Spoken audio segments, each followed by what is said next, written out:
కన్న తండ్రిని కూడా చూడకుండా అరెస్ట్ చేశాడని లోకం దృష్టిలో నా కొడుకు మీద అపవాదు మాత్రం తీసుకురాకండి. మీరు చేస్తున్న పనులు మానుకోండి.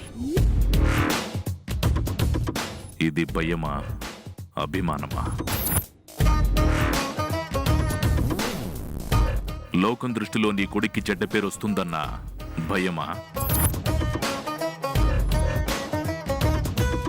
కొడుకు చేతిలో తండ్రిగా నాకు సంకెళ్ళు పడకూడదన్న అభిమానమా? మీనాక్షి, నువ్వు చెప్పాల్సింది నాకు కాదు మీనాక్షి. నీ కొడుకు జైకి పోలీస్ యూనిఫామ్ ఒంటి మీదకి వచ్చిందన్న దూకుడుతో ఏమైనా చెయ్యొచ్చనుకుని తప్పటడుగు వేసేలా ఉన్నాడు. అలాంటిదేమైనా జరిగితే ఉద్యోగం పోతుంది. నీ కొడుకుని పోలీసుని చేశానన్న సంతోషం నీకెక్కువ రోజులు నిలబడకుండా అవుతుంది. నా కొడుకు ఎప్పటికీ తప్పటడుగు వేయడు. నా పెంపకం అలాంటిది. మీ పెంపకంలో మీ కూతురికి గారాభం ఎక్కువయ్యి దెబ్బ తినకుండా చూసుకోండి. ఆడపిల్ల అనుకువగా ఉండాలి. అది మర్చిపోయి మగరాయిల్లాగా ప్రవర్తించడం మంచిది కాదు. చూడు మీనాక్షి, మనిద్దరం పిల్లల పుట్టినరోజు సందర్భంగా వాళ్ల పేరు మీద అర్చన చేయడానికి గుడికొచ్చాను తప్ప ఇలా వాదనలో పెట్టుకోవడానికి కాదు. నా నుండి ఎలాగూ నువ్వు శాశ్వతంగా దూరం అయిపోయావు. అనుకోని పరిస్థితుల్లో ఎప్పుడైనా ఇలా కలిస్తే ఉన్న 2 నిమిషాలు యోగక్షేమాలు అడిగి కొంచెం అభిమానం చూపించు. నాకది చాలు. ఆరోగ్యం జాగ్రత్త.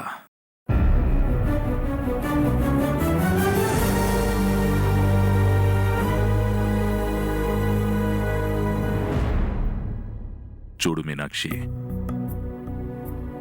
నీ కొడుకు జైకి నా తరఫున పుట్టినరోజు శుభాకాంక్షలు చెప్పు.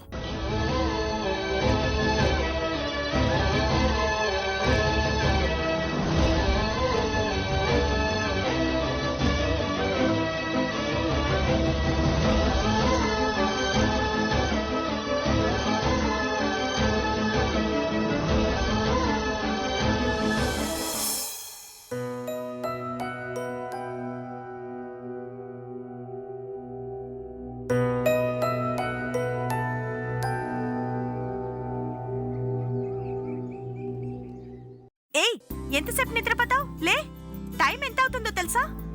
లే.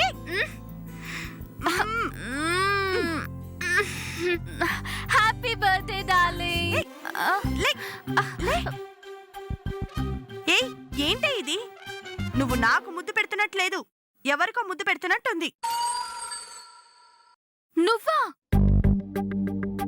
అంత షాక్ అయి అడుగుతున్నావేంటి? ఎవరనుకున్నావు? నువ్వే అనుకున్నాను. ఇంకెవరు అనుకుంటాను? అందుకే ముద్దు పెట్టాను. పుట్టినరోజు కదా. అక్కడ పుట్టినరోజు అంటే ఇక్కడ ఉన్నట్టే, ఇక్కడ పుట్టినరోజు అంటే అక్కడ ఉన్నట్టే. మహాలక్ష్మి, నువ్వేదో కన్ఫ్యూజన్ లో ఉన్నట్టున్నావు. ఓకే? I'm always okay. నువ్వే ఏదో కన్ఫ్యూజన్ లో ఉండి నేను చెప్పింది అర్థం చేసుకోవడం లేదు. ఇప్పుడు చూడు, స్వచ్ఛమైన తెలుగులో చెప్తాను. జన్మదిన శుభాకాంక్షలు వదినా.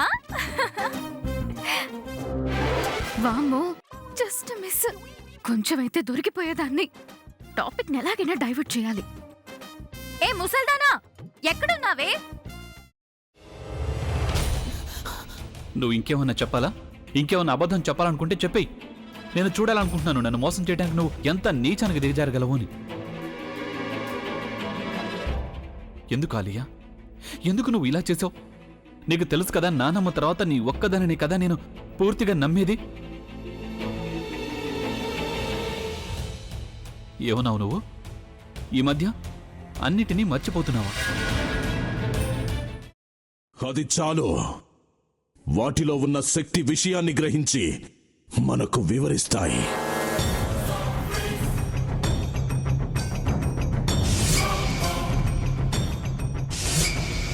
ఎవరు ఆ దండ విప్పొద్దు, గది తలుపులు తెరవద్దు.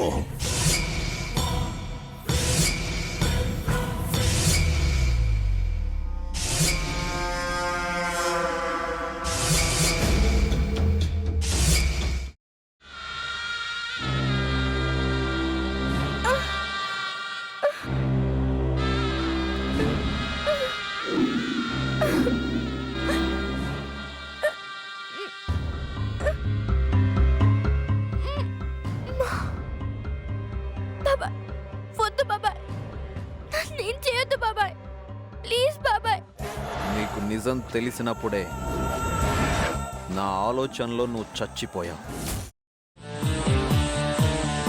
అబ్బా ప్లీజ్ కొంచెం తినండి ప్లీజ్. భీమారావు గారు మీరా? ఇగో మీరా కాదు సక్కుబాయ్. అవును, మీ పనామే లేచిపోయిందని చెప్పి కంప్లైంట్ ఇచ్చినావు కదా. రేయ్, ఆయన కంప్లైంట్ ఇచ్చింది లేచిపోయిందని కాదు, కనిపించడం లేదు అని. అట్లానా? సరే మేడం. ఇడియట్. ఆ వంట మనిషి పేరేంటన్నారు? రత్తాలు మేడం.